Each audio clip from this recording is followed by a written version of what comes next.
কাল কিয়ামতের ময়দানে জান্নাতের ভিতরে বৃদ্ধ মানুষদের সর্দার হবা তুমি, ওমর এবং আবু বকর, এই দুজনের সর্দার হবা। সুবহানাল্লাহ।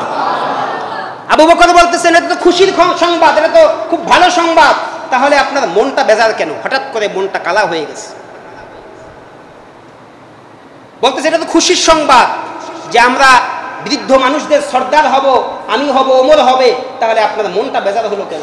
তখন নবী করিম সাল্লাল্লাহু আলাইহি ওয়াসাল্লাম বলতেছেন, হে আবু বকর, আমার মনটা বেজার হওয়ার কারণ হলো এটা, আমার মনটা খারাপ হওয়ার কারণ হলো এটা যে আমার উম্মতের ভিতরে এমন কিছু মানুষ আসবে, আমার উম্মতের ভিতরে এমন কিছু মানুষ আসবে যেই মানুষগুলো তোমাদের উপরেও আঙ্গুল তুলবে। আমার উম্মতের ভিতরে এমন কিছু মানুষ আসবে তোমাদের উপরেও আঙ্গুল তুলবে, এমন কিছু মানুষ আসবে। আছে কি নাই? কথা বলেন না কেন? জোরে বলেন না কেন? আছে না নাই? আল্লাহর হাবিব বলেছেন আল উলামা ওয়ারাসাতুল আম্বিয়া, আম্বিয়া ইকরামদের, নবী আলাইহিস সালাতু ওয়াস সালামদের ওয়ারিস হলেন উলামা ইকরামগণ, আলেমগণ।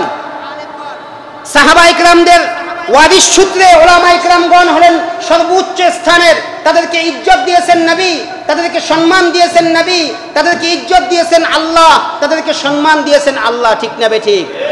সেই মানুষগুলোর উপরে আঙ্গুল তোলে কি তোলে না? সেই মানুষগুলোকে বেইজ্জতি করে কি করে না? আজকে উলামা ইকরাম, অসংখ্য অগণিত উলামা ইকরামগণের হাতের ভিতরে, যে হাতের ভিতরে করার দাগ এখন পর্যন্ত অনেকের যায় না, এখন পর্যন্ত অনেকের যায় নাই।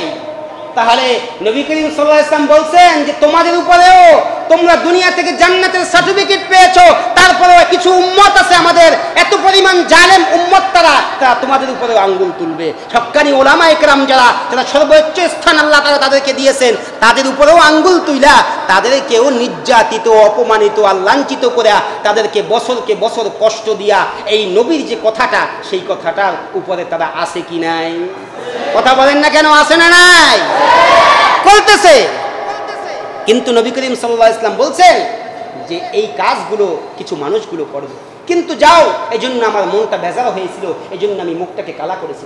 আল্লাহ পাক রব্বুল আলামিন পবিত্র কোরআনুল কারীমের ভিতরে ইরশাদ করেন, সূরা আল ইমরানের 26 নম্বর আয়াতে আল্লাহ তাআলা বলেন, কুলিল্লাহুম্মা মালিকাল মুলকি তু'তিল মুলকা মান তাশা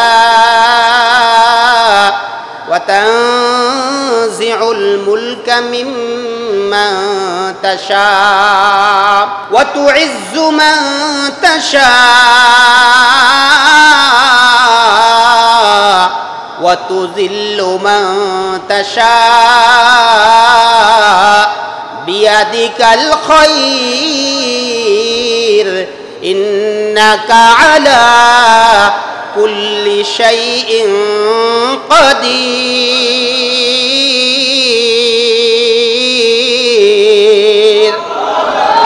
আল্লাহ পাক রব্বুল আলামিন বলেন, যেই মালিক, আপনার আমার শ্রেষ্ঠ মালিক, যিনি আমাদেরকে সৃষ্টি করেছেন, তিনি রব আল্লাহ, তিনি সব কিছু করনেওয়ালা মালিক একমাত্র আল্লাহ। জোরে আওয়াজ দিয়ে বলেন কি? আল্লাহ। সেই মালিক যখন যা কিছু মনে চাবে, যখন যাকে যা কিছু করতে তার ইচ্ছা হবে, সেই মালিকের হাতে সব ক্ষমতা। আল্লাহ পাক রব্বুল আলামিন তিনি বলেন, তু'তিল মুলকা মান তাশা ওয়া তানজিউল মুলকা মিম্মান তাশা। ক্ষমতাশীল, ক্ষমতা দান করেন কে? আল্লাহ তাআলা বলেন, আমি এই ক্ষমতা দান করি, আমি এই রাজত্ব দান করি। আবার সেখান থেকে আমি আল্লাহ তাআলাই সেখান থেকে তোমাকে তুলে নিয়ে যাই, তোমাকে সেই স্থান থেকে আমি আল্লাহ তাআলা নিচে নামাই দেই ক্ষমতা থেকে। দ্বিতীয় নম্বরে আল্লাহ তাআলা বলেন, আমি আল্লাহ তাআলা সম্মান দান করি। ওয়া তুইজ্জু মান তাশা, মানুষের কাছে তোমাকে সম্মানিত করি, আমি আল্লাহ। সম্মানিত করেন কে? একটু মুসলমানের আওয়াজ দিয়ে বলেন, সম্মানিত করেন কে? আল্লাহ তাআলা বলেন, সম্মানিত করার মালিক আল্লাহ। আল্লাহ তাআলা সেই সম্মান থেকে ওয়াতুযিল্লু মান তাশা, সম্মানিত ব্যক্তিকে আবার অপমানিত করেন তিনিও আল্লাহ। তিনিও কে? সম্মানিত থেকে আপনার ইজ্জত সম্মান দিয়েছেন আল্লাহ, সমাজের ভিতরে আপনাকে সম্মানিত করেছেন আল্লাহ, সমাজের ভিতরে আপনাকে ইজ্জত দিয়েছেন আল্লাহ। আপনি ইজ্জতকে যদি ধরে রাখতে না পারেন, আপনার সম্মানকে যদি আপনি ধরে রাখতে না পারেন, আপনার সামাজিক মানুষগুলো আপনাকে ইজ্জত করে ভালোবাসে, সেটা যদি আপনি ধরে রাখতে না পারেন, আপনার আল্লাহ পাকের যখন ইচ্ছা হবে আপনাকে সেই সম্মান থেকে আবার অপমানিত করে দিতে পারেন। ঠিক না বে ঠিক? সব মালিকের হাতে, সবকিছুই মালিকের হাতে।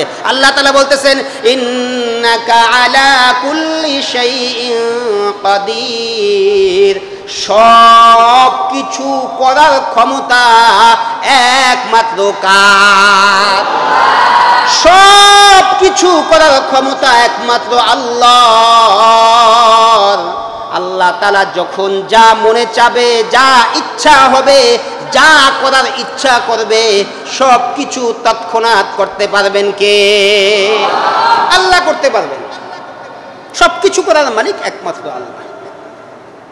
এখন আল্লাহ পাক রব্বুল আলামিন, আমি যে হাদিসখানা আপনাদের সামনে তেলাওয়াত করলাম, সেই হাদিসের ভিতরে 3 ব্যক্তির দোয়া আল্লাহ তাআলা কবুল করেন। কয় ব্যক্তির দোয়া? একটু জোরে আওয়াজ দিয়ে বলতে হবে। আল্লাহর হাবিব সাল্লাল্লাহু আলাইহি ওয়াসাল্লাম বলতেছেন যে 3 ব্যক্তির দোয়াকে আল্লাহ তাআলা কবুল করেন। আস-সিলসিলাতুস সহিহা 3374 নম্বর, 3374 নম্বর হাদিস। আস-সিলসিলাতুস সহিহা হাদিস কিতাবের 3374 নম্বর হাদিসে আল্লাহর হাবিব সাল্লাল্লাহু আলাইহি ওয়াসাল্লাম ইরশাদ করেন, قال النبي صلى الله عليه وسلم قال النبي صلى الله عليه وسلم ثلاثة لا يرد الله دعاءهم, 3 ব্যক্তির দোয়াকে আল্লাহ তাআলা ফিরাইয়া দেন না। আল্লাহু আকবার। কয় ব্যক্তির দোয়া আল্লাহ ফিরাইয়া দেয় না? আল্লাহর হাবিব বলতেছেন 3 ব্যক্তির দোয়াকে আমি ফিরাইয়া দেই না। তার ভিতরে 1 নম্বর হলো আয-যাকিরুল্লাহ কাসীরা।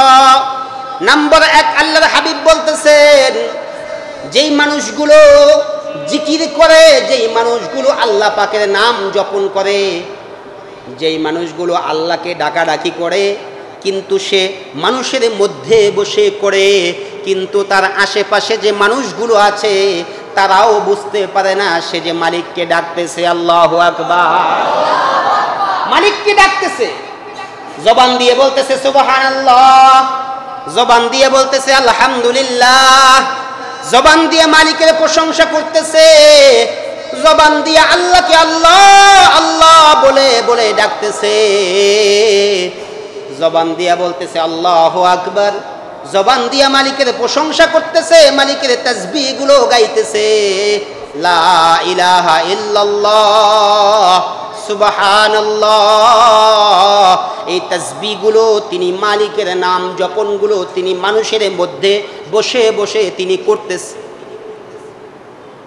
মানুষের মধ্যে বসে বসে যখন এই তাসবিহ গুলো পাঠ করে, মালিকের নামের জিকির গুলো যখন করতে থাকে, কিন্তু আশেপাশের মানুষগুলো বোঝে না। আয-যাকিরুল্লাহ কাসীরা, মানুষকে বুঝতে দেয় না যে আমি মালিককে ডাকাডাকি করি নির্জনে, মানুষের মধ্যেও চুপে চুপে আল্লাহর সাথে কালেকশন, আল্লাহর সাথে তার যোগাযোগ চলতেছে। আল্লাহ তাআলা বলেন এই মানুষটাই যখন আমার কাছে যখন দুহাত তুলে দোয়া করতে থাকে, আমি আল্লাহ তাআলা এই মানুষটার দোয়াকে আমি আল্লাহ ফিরাইয়া দিতে লজ্জা পাই। আল্লাহু আকবার। আমি এই বান্দা যখন দোয়া করে, আমি আল্লাহ তাআলা এই বান্দা এবং এই বান্দির দোয়াকে আমি আল্লাহ তাআলা সাথে সাথে কবুল করে নেই। সুবহানাল্লাহ। আমি আল্লাহ তাআলা কবুল করে নেই। 2 নম্বরে আল্লাহর হাবিব সাল্লাল্লাহু আলাইহি ওয়াসাল্লাম বলতেছেন ওয়া দাওয়াতুল মাজলুম, যেই ব্যক্তি মাজলুম, যেই ব্যক্তির উপরে জুলুম করা হয়েছে, যেই ব্যক্তির উপরে অন্যায়ভাবে বিচার করা হয়েছে, যেই ব্যক্তিকে আপনি বিভিন্নভাবে তাকে নির্যাতন করতেছেন, কষ্ট দিতেছেন, কিন্তু সে কিছু বলতে পারে না। বোঝার চেষ্টা করবেন। আস-সিলসিলাতুস সহিহা হাদিস নম্বর 3374 নম্বর হাদিসে আল্লাহর হাবিব বলতেছেন ওয়া দাওয়াতুল মাজলুম, আপনি তার জমি ক্রয় করেছে 4%, কিন্তু আপনি ডান পাশ থেকেও আপনার ক্ষমতার বলে আপনি তাকে চাপাইতেছেন, আপনি বাম পাশ থেকেও আপনার আরেকজনের ক্ষমতা বলে আপনি চাপাইতেছেন। সে চাপাইতে চাপাইতে তার 4% 3% পরিণত হয়েছে, 2% পরিণত হয়েছে, কিন্তু সে জবান খুলে আপনাকেও কিছু বলতে পারতেছে না, জবান খুলে বাম পাশের জনারে কিছু বলতে পারতেছে না। বলতে গেলে তার জানের নিরাপত্তা নাই, বলতে গেলে তার উপরে আক্রমণ আসতে পারে, বলতে গেলে সে সুষ্ঠু সমাধান পাবে না, বলতে গেলে তার উপরে আরও সমস্যা হতে পারে। কিন্তু সে মাজলুমের মতো নিশ্চুপ হয়ে বসে তিনি 4% জায়গার স্থানে তিনি 2%ই খাইতেছে, কিছু বলে না। এখন কি এই ব্যক্তি মাজলুম কি মাজলুম না? কথা বলেন। এই ব্যক্তি মাজলুম অবস্থায় আছে, সে কিছু বলতে পারতেছে না, সে অসহায়, সে দুর্বল, তার আর্থিক অবস্থা দুর্বল, তার ক্ষমতা দুর্বল, সে সমাজের নিম্ন বংশের মানুষ, অথবা সে নিম্ন ব্যবসায়ী মানুষ, অথবা দিন আনে দিন খাচ্ছে, তার জন্য বড় কোনো ইনকাম নাই, সে নিম্নের মানুষ দেখে তাকে আমরা বিভিন্নভাবে তার উপরে নির্যাতন করে তাকে ওখান থেকে উৎখাত করে দেওয়ার জন্য, অথবা ওখান থেকে তাকে সরাইয়া দেওয়ার জন্য, অথবা ওই জমি যেন সে না খেতে পারে এজন্য পরিকল্পনা করে তার উপরে বিভিন্ন চাপ সৃষ্টি করা হচ্ছে, জুলুম করা হচ্ছে, অন্যায়ভাবে তার উপরে আক্রমণ করা হচ্ছে। এখন সেই মাজলুম ব্যক্তি বলতেও পারে না। সে ব্যক্তি যদি ওই অবস্থায় নিশ্চুপ হয়ে বসে আছে, সে দুনিয়ার কোনো মানুষের কাছে বলল না, সে দুনিয়ার কোনো মানুষের কাছে সাহায্য চেয়েও পাবে না, সে জানে, সে বুঝতেছে। তারপরে সে নিশ্চুপ হয়ে চোখের পানি ফেলে সে ব্যক্তি মালিকের কাছে যখন দোয়া করে, আল্লাহ তাআলা বলেন যে ওয়া দাওয়াতুল মাজলুম, এই মাজলুম ব্যক্তি যখন আমার কাছে দুহাত তুলে যখন দোয়া করতে থাকে, আমি মাজলুম ব্যক্তির দোয়াটাকেও সাথে সাথে কবুল করে নেই। আল্লাহু আকবার। জোরে আওয়াজ দিয়ে, জোরে আওয়াজ দিয়ে আল্লাহু আকবার। সে মাজলুম ব্যক্তির দোয়াটাকেও আল্লাহ তাআলা সাথে সাথে কবুল করে। আল্লাহর হাবিব সাল্লাল্লাহু আলাইহি ওয়াসাল্লাম বলতেছেন, عن أبي هريرة رضي الله تعالى عنه قال قال رسول الله صلى الله عليه وسلم المسلم أخو المسلم لا يظلمه ولا يسلمه। আল্লাহর হাবিব সাল্লাল্লাহু আলাইহি ওয়াসাল্লাম বলতেছেন, বুখারী শরীফের দার্সের কিতাবের 2280 নম্বর হাদিস, 2280 নম্বর হাদিস, আল্লাহর হাবিব বলতেছেন, মুসলমান ভাই, কিন্তু কোনো মুসলমানের উপরে তোমরা জুলুম করবা না। নবীজি বলতেছেন, কোনো মুসলমানের উপরে তোমরা জুলুম করবা না, এমনকি কোনো ভাইকে তোমরা কোনো জালেমের হাতেও সুপর্দ করিয়াও দিবা না। হাদিস বোঝার চেষ্টা করবেন। যেই মানুষটাকে কোনোভাবে আমি কিছু করতে পারতেছি না, আমি জানি ওর কাছে গেলে একটা হ্যাস্ত হবে, অথবা ওর কাছে গেলে একটা বিচার হবে, ওর কাছে গেলে ওকে মারবে, ওকে আক্রমণ করবে, ওকে নির্যাতন করবে, আমি আস্তে ধইরা সিস্টেমে ওর হাতে দিয়ে দিলাম, জালেমের হাতে দিয়ে দিলাম। আল্লাহর হাবিব বলছেন, তুমি জুলুমও করবা না, তুমি জালেমের হাতেও তোমার ভাইকে সুপর্দ। কথা বলেন না কেন? এরকম করে কি করে না? চিন্তা করতেছে যে আমি এই কাজটা করলে সমাজের ভিতরে মানুষ বলবে, কি রে বাইরে এই কাজটা করলি, অথবা সমাজে বসবাস করে একে এই ক্ষতিটা করে দিলি, অথবা একে এই স্থানে করে দিলি, অথবা এই স্থান থেকে একে ঠগাইয়া দিলি, মানুষ বলবে। এই জন্য নিজে পারতেছে না, আর একজনের কাছে দিয়ে দিয়েছে, যা তুই ওখানে গিয়ে পরিপূর্ণ উৎখাত হয়ে যা, সমস্যা নাই, সিস্টেমে আর একজনের কাছে দিয়ে দিয়েছে। আল্লাহর হাবিব বলেছেন এই কাজ কখনো। অন্য হাদিসে আল্লাহর হাবিব সাল্লাল্লাহু আলাইহি ওয়াসাল্লাম হযরতে আব্দুল্লাহ ইবনে আব্বাস থেকে হাদিস বর্ণিত, রাসূল আকরাম সাল্লাল্লাহু আলাইহি ওয়াসাল্লাম বলেন, ইত্তাকি দাওয়াতাল মাজলুম ফাইন্নাহা লাইসা বাইনাহা ওয়া বাইনাল্লাহি হিজাব। আল্লাহর হাবিব সাল্লাল্লাহু আলাইহি ওয়াসাল্লাম বলতেছেন, সহিহ বুখারী শরীফের 2286 নম্বর হাদিসে আল্লাহর হাবিব সাল্লাল্লাহু আলাইহি ওয়াসাল্লাম বলেন, যে জুলুমকারী থেকে তোমরা দূরে থাকার চেষ্টা করো। আল্লাহর হাবিব সাল্লাল্লাহু আলাইহি ওয়াসাল্লাম বলতেছেন, জালেমের বরদোয়া থেকে তোমরা হেফাজতে থাকার চেষ্টা করো, মাজলুম ব্যক্তির বরদোয়া থেকে তোমরা হেফাজতে থাকার চেষ্টা করো।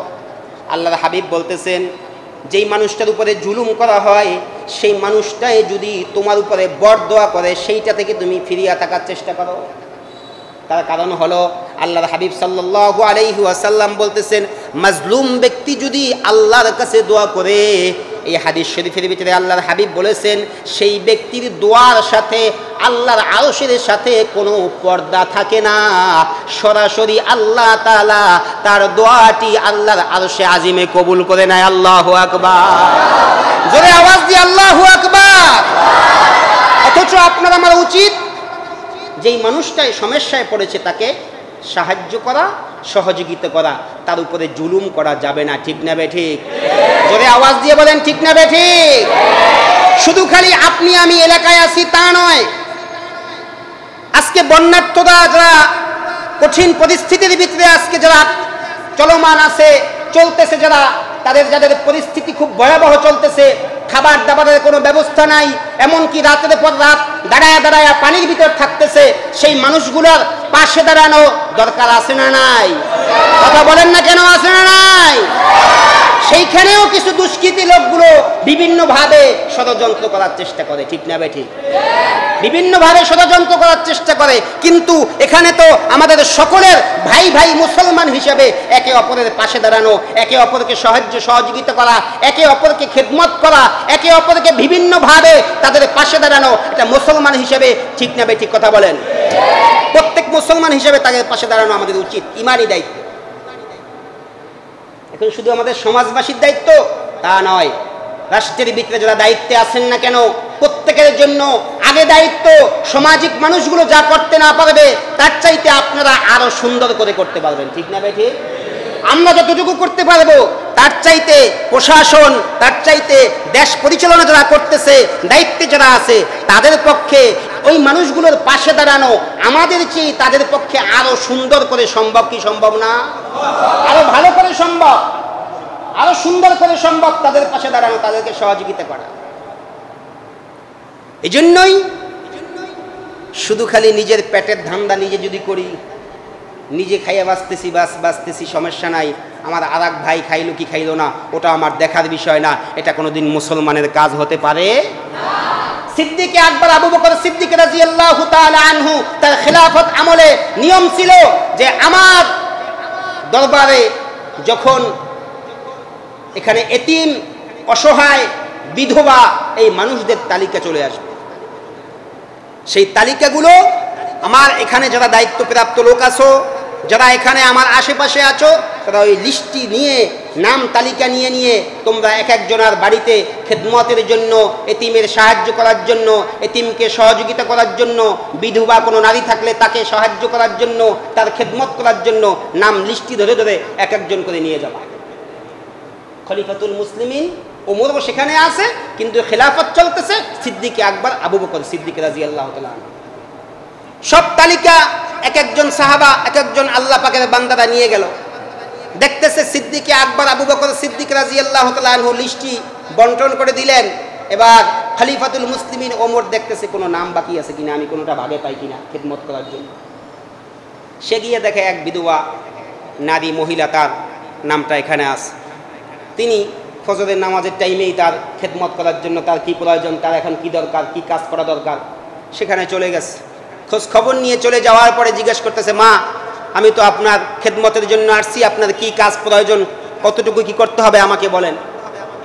সে বিধবা মহিলা আল্লাহর বান্দি, সে বলতেছে, তুমি তো আসছো সকালবেলায় আমার এই দায়িত্বগুলো একজনে পালন করে চলে গেছে, এখন আমার আর কিছু করার দরকার নাই, তোমার কিছু করা লাগবে না, তুমি চলে যাও। আবু বকর সিদ্দিক রাদিয়াল্লাহু তাআলা আনহুর কাছ থেকে যারা যারা চিঠি নিয়ে এই নাম নিয়ে চলে গেলেন, খলিফাতুল মুসলিমিন ওমর আয়েশা দেখলেন যে একটা নাম বাকি আছে, সেখানে আয়েশাও দেখলাম, তাকেও পাইলাম না, তার কাজ আরেকজনে করে চলে গেছে। পরের দিন চিন্তা করতেছে আজকে আর দেরি করে যাওয়া যাবে না, ফজরের নামাজের আগে যেতে হবে। ফজরের নামাজের আগে চলে গেছে, গিয়ে বলতেছে মা আমি তো চলে আসছি, আপনার কি কাজ করতে হবে আমার কাছে দেন, আমি আপনার কাজগুলো করে দেই। এবার ঘর থেকে আওয়াজ দিল মা যে বাবা তুমি কে আসছো? গতকালকে যে মানুষটা আমার কাজ করে গেছে সে আজকেও আইসা তোমার আসার আগেই কাজ করে চলে গেছে। জোরে আওয়াজ দিয়ে আল্লাহু আকবার। এবার চিন্তা করতেছে হায় হায় আজকে আইসাও পেলাম না, তার কোনো খেদমত করতে পারলাম না, তার ঘরের ভিতরে কি কাজ বাকি আছে কোনো কাজ আমি করতে পারলাম না। এবার তাহাজ্জুদের টাইমে আসতে হবে। এবার তাহাজ্জুদের টাইমে খলিফাতুল মুসলিমিন হযরত ওমর ফারুক রাদিয়াল্লাহু তাআলা আনহু চলে আসছে। আয়েশা বলতেছে মা আমি তো অনেক রাত্রে গভীর রাত্রে চলে আসছি, তোমার কি কাজ আছে আমাকে দাও, আমি তোমার কাজগুলো কমপ্লিট করে দিব। এবার তৃতীয় দিনও মা ঘর থেকে আওয়াজ দিয়ে বলতেছে প্রতিদিনের ন্যায় আজকেও তো সে আয়েশা তুমি আসার আগে কাজ করে চলে গেছে। এবার চিন্তা করতেছেন এই কাজটা করে কিনা, আমার কাজ করা লাগবে না, আমার আগে লোক ধরতে হবে।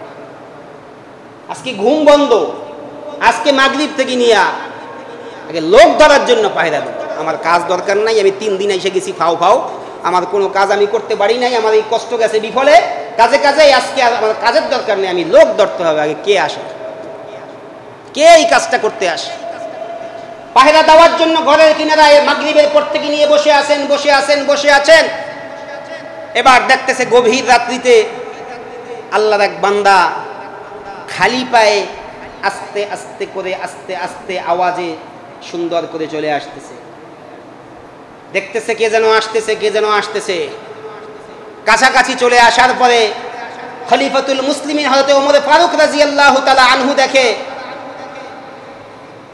যে চলে আসছে বর্তমান প্রধানমন্ত্রী খলিফাতুল মুসলিমিন হযরতে সিদ্দিক আকবর আবু বকর সিদ্দিক রাদিয়াল্লাহু তাআলা আনহু। আল্লাহু আকবার, মুসলমানের আওয়াজ দিয়ে আল্লাহু আকবার। জিজ্ঞাসা করতেছে আপনি এখানে?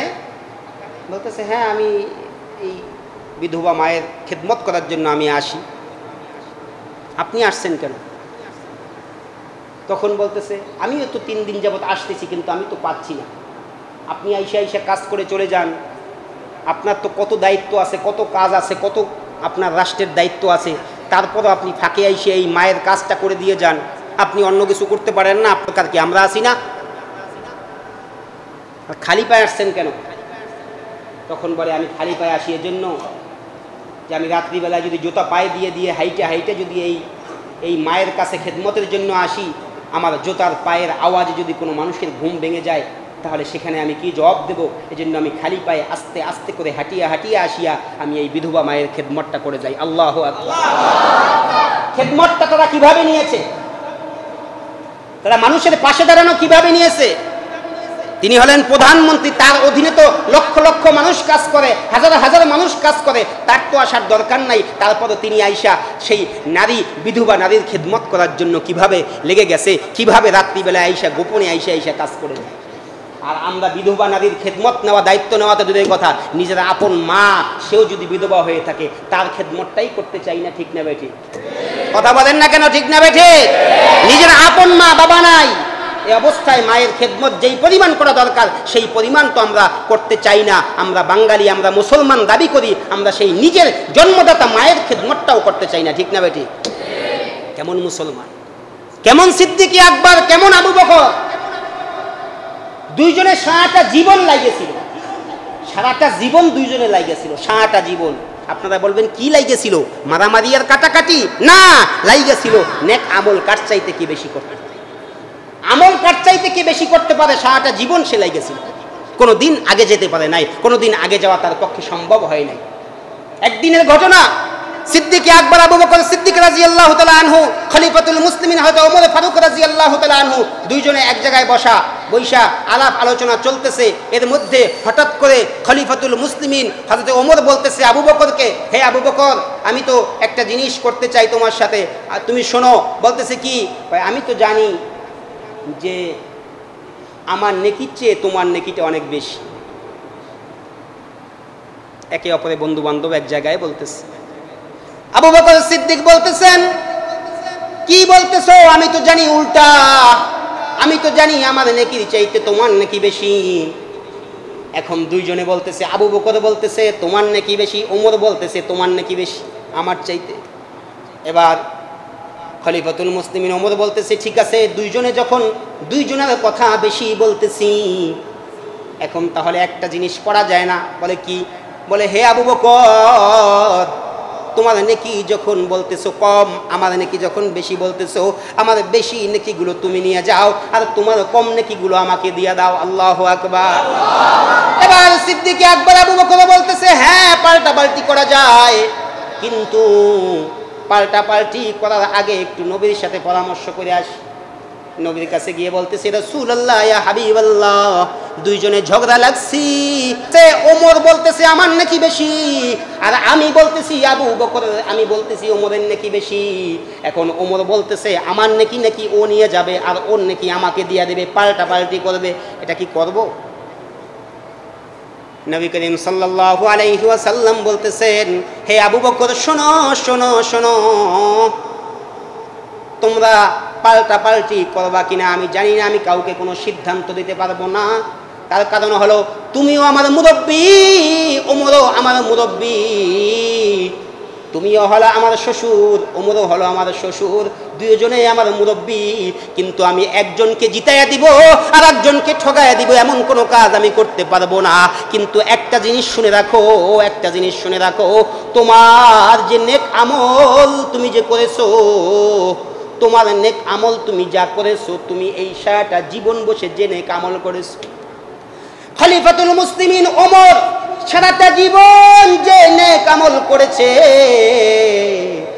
সব নেক আমলকে যদি এক পাল্লায় রাখা হয়, আর তুমি আবু বকরের যদি এক রাত্রির নেক আমলকে যদি এক পাল্লায় রাখা হয়, তারপর আবু বকর তোমার নেকের পাল্লাটা আল্লাহর কাছে অনেক অনেক গুণ ভারী হয়ে যাবে। জোরে আওয়াজ দিয়ে আল্লাহু আকবার। এখন যদি পাল্টাইতে মনে চায় পাল্টাও, সমস্যা নেই, আমার কোনো দাবি নেই, আমি একটা রেজাল্ট ছোটখাটো একটা জিনিস বলে দিলাম। দুজনের ভিতরে সারাটা জীবন এই নেক আমলের পাল্লা চলতো, নেক আমলের ঝগড়া চলতো, নেক আমলের প্রতিযোগিতা চলতো। আর সেই মানুষগুলো এত দামি হয়ে গেছে, দুনিয়া থেকে জান্নাতের সার্টিফিকেট পেয়ে গেছে, সেই মানুষগুলোও মানুষের পাশে দাঁড়ানো, মানুষের সহযোগিতা করা, মানুষের খেদমত করা, মানুষের অসহায় হইলে সেই মানুষকে কিভাবে সাহায্য করা যায়, এই জন্য নিজের জান প্রাণ বিলীন করে দিয়ে তাদের পিছনে খেদমত করতো। ঠিক না বেঠিক? জোরে আওয়াজ দিয়ে বলেন ঠিক না বেঠিক? খেদমতের জন্য লাইগে যাইতো। আর আমরা মুসলমান হইয়া আমরা শুধু নিজের ধান্দাই করি, কিন্তু অন্যের খেদমতের চিন্তা আমাদের কাছে নাই। রাসূল আকরাম সাল্লাল্লাহু আলাইহি ওয়াসাল্লাম তার সাহাবাদের ভিতরে আপনারা সকলেই জানেন, নবী করিম সাল্লাল্লাহু আলাইহি ওয়াসাল্লাম মাঝে মাঝে সাহাবায়ে কেরামদের সাথে বিভিন্ন পরামর্শ, বিভিন্ন কথাবার্তা আলোচনা করতেন। একটি ঘটনা মনে পড়ে গেল, ঘটনাটি আপনাদের কাছে বলা উচিত। তার কারণ হলো, যেই মানুষগুলো আজকে আমাদেরকে দ্বীন শিখিয়েছে, যেই মানুষগুলো আমাদেরকে আল্লাহ আল্লাহ রাসূলের পথে চলার জন্য উৎসাহ দিয়েছে, সেই মানুষগুলো আপনাকে আমাকে সর্বহালতে সর্ব অবস্থায় দেখার চেষ্টা করছে। যেই মানুষগুলো কিভাবে দ্বীন পাবো, কিভাবে ইসলাম পাবো, এটার জন্য চেষ্টা করেছে, সেই মানুষগুলোর দ্বীনগুলো আজকে চমকাইতেছে। আল্লাহর হাবিব সাল্লাল্লাহু আলাইহি ওয়াসাল্লাম তিনি হযরতে আলী রাদিয়াল্লাহু তাআলা আনহুকে নিয়ে পাশে বসা আছেন। পাশে বসা হযরতে আলী রাদিয়াল্লাহু তাআলা আনহুকে জিজ্ঞেস করতেছে, বলতেছে, আলী একটা কথা বলি, তোমার তো জানা আছে কাল কিয়ামতের ময়দানে মেয়েদের জান্নাতের সর্দারিনী কে হবে, তোমার তো এটা জানা আছে। আলী রাদিয়াল্লাহু তাআলা আনহু বলতেছে, হ্যাঁ এটা তো আমার ঘরেই। সুবহানাল্লাহ বলবেন না? নবী করিম সাল্লাল্লাহু আলাইহি ওয়াসাল্লাম বলতেছেন, জান্নাতের মহিলাদের সর্দারিনী কে হবে এটা তো তোমার জানা আছে। আলী রাদিয়াল্লাহু তাআলা আনহু বলতেছেন, হ্যাঁ এটা তো আমার ঘরেই। জান্নাতের মহিলাদের সর্দারিনী হবেন কে? মা ফাতেমা রাদিয়াল্লাহু তাআলা আনহা। এবার নবী করিম সাল্লাল্লাহু আলাইহি ওয়াসাল্লাম বলতেছেন, হে আলী, তোমার তো এটাও জানা আছে কাল কিয়ামতের ময়দানে জান্নাতে যুবকদের সর্দার কারা হবে, এটা তো তোমার জানা আছে। বলতেছে, হ্যাঁ, এটাও তো আমার ঘরেই। সুবহানাল্লাহ, এটাও তো আমার ঘরেই। যুবকদের সর্দার হবেন কে কে? হাসান এবং হুসাইন রাদিয়াল্লাহু তাআলা আনহু। এখন এই কথা বলার পরে এবার বলতেছে, হে আলী, তোমার কি এটা জানা আছে যে কাল কিয়ামতের ময়দানে জান্নাতের ভিতরে, জান্নাতে আল্লাহ পাক রব্বুল আলামিন যেই মানুষদেরকে নিবেন তাদের ভিতরে বৃদ্ধ মানুষ, তাদের সর্দার কে কে হবে, এটা জানা আছে? তখন আলী রাদিয়াল্লাহু তাআলা আনহু বলতেছেন, না, এটা তো আমার জানা নাই, এটা কারা? ওই মুহূর্ত অবস্থায় এবার নবী করিম সাল্লাল্লাহু আলাইহি ওয়াসাল্লাম বলতেছেন, কিছু দূর থেকে দেখতেছেন হযরতে আবু বকর, হযরতে ওমর আস্তে আস্তে করে হাইটা নবীর দরবারে আসতেছেন। আর আলীকে বলে দিয়েছেন যে কাল কিয়ামতের ময়দানে জান্নাতের ভিতরে বৃদ্ধ মানুষের সর্দার হবেন হযরতে আবু বকর এবং হযরতে ওমর। সুবহানাল্লাহ। বলার সাথে সাথে কিছুক্ষণের ভিতরেই দুইজন সামনে এসে গেছে। আসার পরে বলতেছে, নবীজি, ইয়া রাসূলুল্লাহ, ইয়া হাবিবাল্লাহ, কি বলতেছিলেন? একটু তো হাসি খুশি আওয়াজ পাইলাম, কি কথা বলতেছিলেন? তখন বলতেছে যে কাল কিয়ামতের ময়দানে জান্নাতের ভিতরে বৃদ্ধ মানুষদের সর্দার হবা তুমি, ওমর এবং আবু বকর, এই দুজনের সর্দার হবা। সুবহানাল্লাহ। আবু বকর বলতেছেন, এটা তো খুশির সংবাদ, এটা তো খুব ভালো সংবাদ, তাহলে আপনার মনটা বেজার কেন? হঠাৎ করে মনটা কালা হয়ে গেছে। বলতেছে, এটা তো খুশির সংবাদ যে আমরা বৃদ্ধ মানুষদের সর্দার হব, আমি হব, ওমর হবে, তাহলে আপনার মনটা বেজার হলো কেন? তখন নবী করিম সাল্লাল্লাহু আলাইহি ওয়াসাল্লাম বলতেছেন, হে আবু বকর, আমার মনটা বেজার হওয়ার কারণ হলো এটা, আমার মনটা খারাপ হওয়ার কারণ হলো এটা যে আমার উম্মতের ভিতরে এমন কিছু মানুষ আসবে, আমার উম্মতের ভিতরে এমন কিছু মানুষ আসবে যেই মানুষগুলো তোমাদের উপরেও আঙ্গুল তুলবে। আমার উম্মতের ভিতরে এমন কিছু মানুষ আসবে তোমাদের উপরেও আঙ্গুল তুলবে, এমন কিছু মানুষ আসবে। আছে কি নাই? কথা বলেন না কেন? জোরে বলেন না কেন? আছে না নাই? আল্লাহর হাবিব বলেছেন, আল উলামা ওয়ারাসাতুল আম্বিয়া, আম্বিয়া ইকরামদের, নবী আলাইহিস সালাতু ওয়াস সালামদের ওয়ারিস হলেন উলামা ইকরামগণ, আলেমগণ। সাহাবা ইকরামদের ওয়ারিস সূত্রে উলামা ইকরামগণ হলেন সর্বোচ্চ স্থানের। তাদেরকে ইজ্জত দিয়েছেন নবী, তাদেরকে সম্মান দিয়েছেন নবী, তাদেরকে ইজ্জত দিয়েছেন আল্লাহ, তাদেরকে সম্মান দিয়েছেন আল্লাহ। ঠিক না বেঠিক? সেই মানুষগুলোর উপরে আঙ্গুল তোলে কি তোলে না? সেই মানুষগুলোকে বেইজ্জতি করে কি করে না? আজকে উলামা ইকরাম, অসংখ্য অগণিত উলামা ইকরামগণের হাতের ভিতরে করার দাগ এখন পর্যন্ত অনেকের যায় না, এখন পর্যন্ত অনেকের যায় নাই। তাহলে নবী করিম সাল্লাল্লাহু আলাইহি ওয়াসাল্লাম বলছেন যে তোমাদের উপরেও, তোমরা দুনিয়া থেকে জান্নাতের সার্টিফিকেট পেয়েছো, তারপরেও কিছু উম্মত আছে আমাদের, এত পরিমাণ জালেম উম্মত, তারা তোমাদের উপরেও আঙ্গুল তুলবে। হক্কানি উলামা ইকরাম যারা সর্বোচ্চ স্থান আল্লাহ তাআলা তাদেরকে দিয়েছেন, তাদের উপরেও আঙ্গুল তুইলা তাদেরকেও নির্যাতিত, অপমানিত আর লাঞ্ছিত করে তাদেরকে বছরকে বছর কষ্ট দিয়া এই নবীর যে কথাটা, সেই কথাটার উপরে তারা আছে কি নাই? কথা বলেন না কেন? আছে না নাই?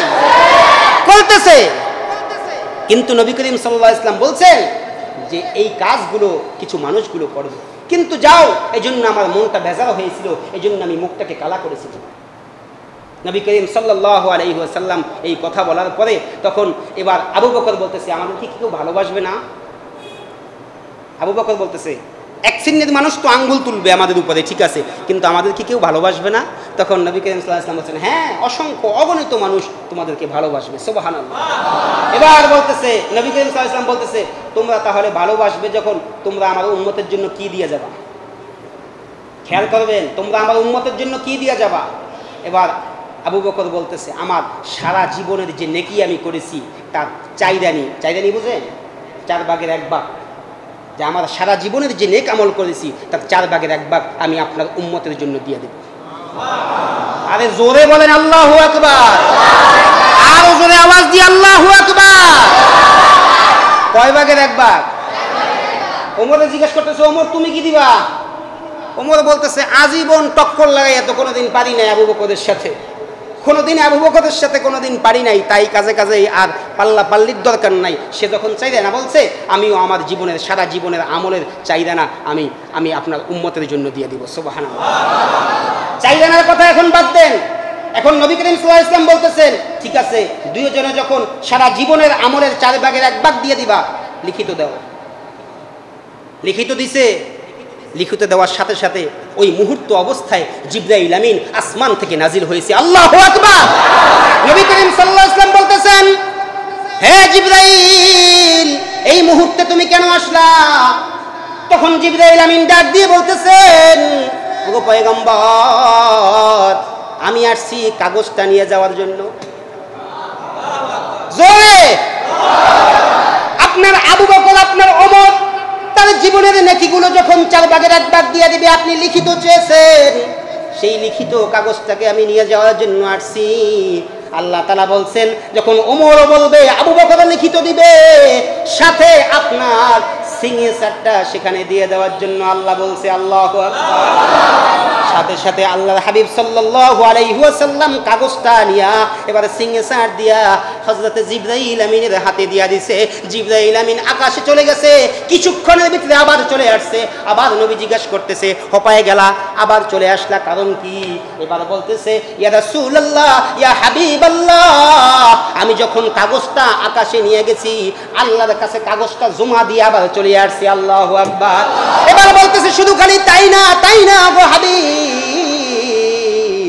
কাগজটা যখন আল্লাহর কাছে নিয়ে গেছি, আল্লাহ তাআলা আপনার স্বাক্ষর দেখেছে, তার সাথে সাথে যত ফেরেশতা আছে, আমি জিবরাইল সহ সকল ফেরেশতার সাক্ষী আল্লাহ তাআলা নিজেই নিয়ে নিছেন।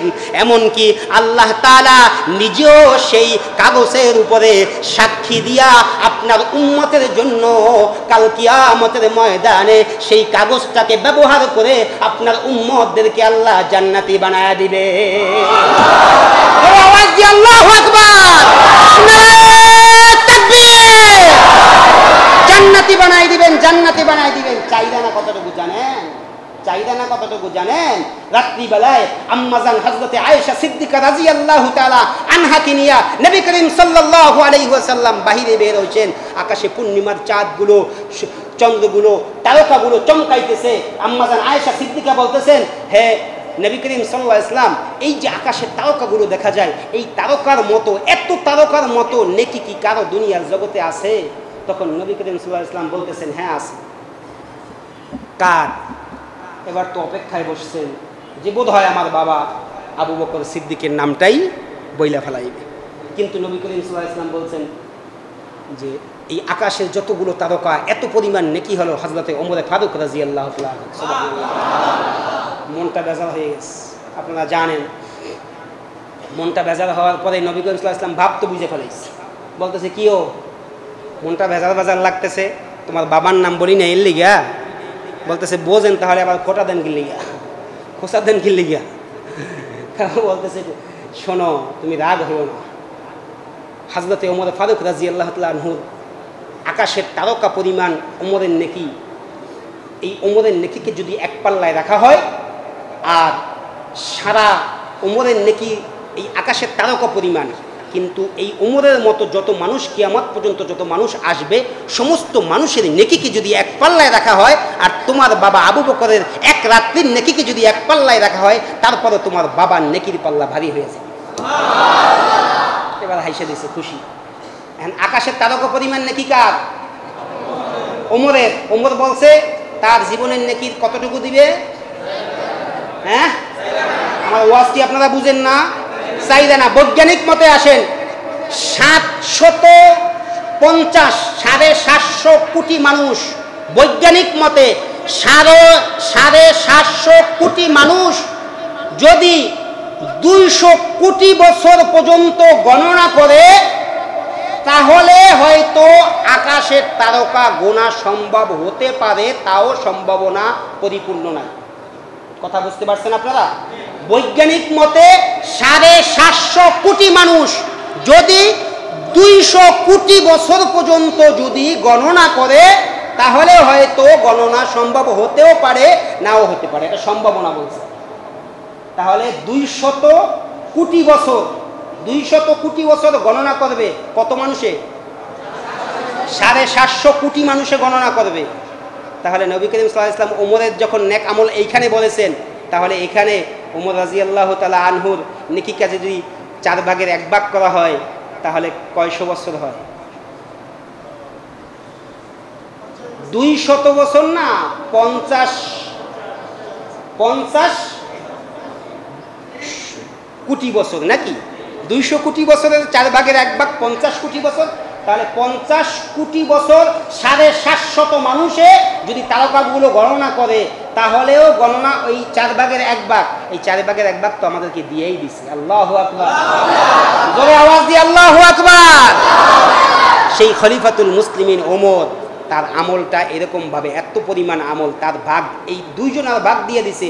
আরও তো অসংখ্য সাহাবি, অসংখ্য নবী আমাদের উম্মতের জন্য, এই শেষ নবীর উম্মতের জন্য নিজের জীবনকে বিলীন করে দিয়েছে। তারা শেষ নবীর উম্মত, তারা দামি উম্মত, তারা মানুষের খেদমত করবে, তারা মানুষের উপর নির্যাতন করবে না, তারা অসহায় মানুষের সাহায্য করবে, তারা এতিম মিসকিনের পাশে থাকবে, তারা নবীর হুকুমগুলো সঠিকভাবে পালন করবে, তাদের দোয়াগুলো আল্লাহ তাআলা কবুল করবেন। তারা যখন হাত তুলে দোয়া করবেন, আল্লাহ তাআলা দোয়াকে ফিরিয়ে দেবেন না, ঠিক না বেটি?